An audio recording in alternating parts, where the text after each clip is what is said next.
अंग्रेज़ी में एक कहावत है जिसे कहा जाता है when in Rome be like Romans.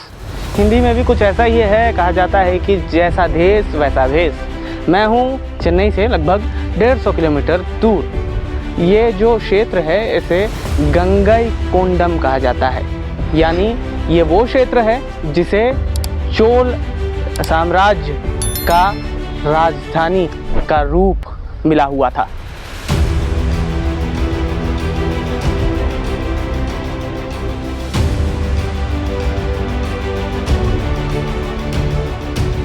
Gangaikonda Cholapuram Bharat के तमिलनाडु के अरियलूर जिले के जयनकोंडम के पास स्थित एक गांव है। यहाँ का बृहदेश्वर मंदिर भगवान शिव को समर्पित एक हिंदू मंदिर है। इसका आकार तंजावुर के बृहदेश्वर मंदिर के लगभग समान ही है और नाम भी 11वीं शताब्दी के इस पुराने मंदिर यानी बृहदेश्वर मंदिर से मिलता जुलता है, जो यहाँ से लगभग 70 किलोमीटर दूर है। हालांकि गंगईकोंडा चोलापुरम मंदिर तंजावुर मंदिर की तुलना में छोटा है, पर फिर भी इसके दीवारों पर उकेरे शिल्प आज भी भारतीय इतिहास में अपनी अलग छाप छोड़ते हैं। भगवान शिव को समर्पित मुख्य मंदिर एक वर्गाकार योजना पर आधारित है, लेकिन इसमें दूसरे हिंदू देवी देवता भी देखने को मिलते हैं। मुख्य मंदिर के अलावा मंदिर परिसर में कई छोटे मंदिर, गोपुरम और अलग अलग स्मारक हैं। ये मंदिर अपनी कांस्य मूर्तियों, दीवारों पर कलाकृति, नंदी के चित्रण और अपने टावर के आकार के लिए प्रसिद्ध है। राजेंद्र चोलम प्रथम द्वारा बनवाए जाने के कारण इसकी प्रसिद्धि के साथ साथ ये मंदिर अपने कई शिलालेखों के लिए भी उल्लेखनीय है। मंदिर का निर्माण 1035 ईस्वी में प्रसिद्ध चोल राजा चोल प्रथम के पुत्र राजेंद्र चोल प्रथम द्वारा किया गया था। राजा चोल प्रथम ने तंजावुर में बृहदेश्वर मंदिर का निर्माण करवाया था। ये पूरी की पूरी इमारत जो मेरे पीछे आप दिख रहे हैं, ये चोल साम्राज्य का ही है। लगभग 1025 ईस्वी में इस पूरे क्षेत्र का निर्माण हुआ था। लगभग 250 सालों तक इसे कहा जाए तो राजधानी का दर्जा प्राप्त था। और इतना ही नहीं बल्कि यहाँ पर ऐसे बहुत से क्षेत्र हैं जो महत्वपूर्ण माने जाते हैं। क्या है पूरी कहानी समझ लेते हैं सबसे पहले, और उसके बाद इसका पौराणिक महत्व भी समझेंगे।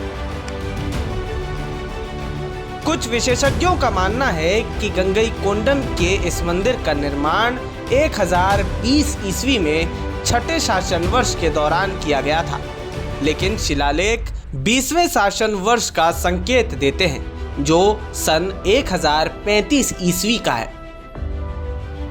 ये जो मंदिर है ये राजराज चोल का बेटा है, वो राजेंद्र चोलन बोलता है तमिल में।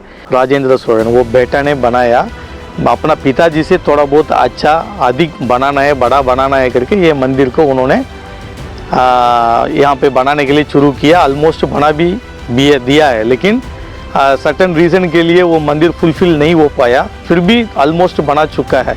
इसके लिए ये स्पेशल पत्थर वहाँ से जहाँ पे गंगा हम लोग को जन्म होता है इंडिया में, और जो नेपाल बॉर्डर पे वहाँ से जाके वहाँ तक जीत के वहाँ से पत्थर लाके ये मूर्ति बनाया करके पुराना कहानी है इधर। राजेंद्र चोल प्रथम ने भारतवर्ष के अलग अलग राजाओं के साथ युद्ध किया और अपने पिता के नक्शे कदम पर चलते हुए उन्हीं के द्वारा बनवाए गए तंजावुर के मंदिर के तर्ज पर गंगईकोंडम में एक मंदिर का निर्माण करवाया, और तब उन्होंने गंगईकोंडा चोलन नाम धारण कर लिया। गंगईकोंडा चोलन यानी वो जिसने गंगा पर विजय प्राप्त कर ली हो। उन्होंने अपनी राजधानी शुरुआत की चोल राजधानी तंजावुर से गंगईकोंडा चोलापुरम में स्थानांतरित कर दी, और गंगईकोंडा चोलापुरम अगले 250 वर्षों तक चोल राजधानी बनी रही। सिर्फ चोल साम्राज्य ही नहीं बल्कि कुएं का भी महत्व है। ये कहानी पौराणिक काल से जुड़ती है। हर कहानी का पौराणिक काल से जुड़ाव कहीं ना कहीं होता है, और इस कहानी का भी जुड़ाव पौराणिक काल से तो होना ही था। तो ये कहानी सीधे जुड़ती है भगवान शिव से और वाणासुर नाम के राक्षस से। राजेंद्र अपने पिता द्वारा एक युद्ध के बाद बनाए गए मंदिर से मिलता जुलता एक मंदिर का निर्माण करवाना चाहते थे, इसीलिए उन्होंने गंगईकोंडम के इस मंदिर को बनवाया था। अपनी जीत के बाद राजेंद्र चोल प्रथम ने पराजित राज्यों से एक पात्र में गंगा नदी के जल भेजने और उन्हें गंगईकोंडम मंदिर के कुएं में डालने की मांग की, जिसे चोलगंगम कहा जाता था क्योंकि ये गंगा के पानी से भरा हुआ था। कुछ कहानियां ये भी कहती हैं कि बाणासुर की तपस्या के फलस्वरूप भगवान शिव ने यहाँ इस कूप में गंगा बहा दी थी, जिसके कारण ये नाम पड़ा। बाणासुर राजा बलि के 100 पुत्रों में से एक था। वो सबसे बड़ा वीर और पराक्रमी था। उसके 1000 बाहें थी।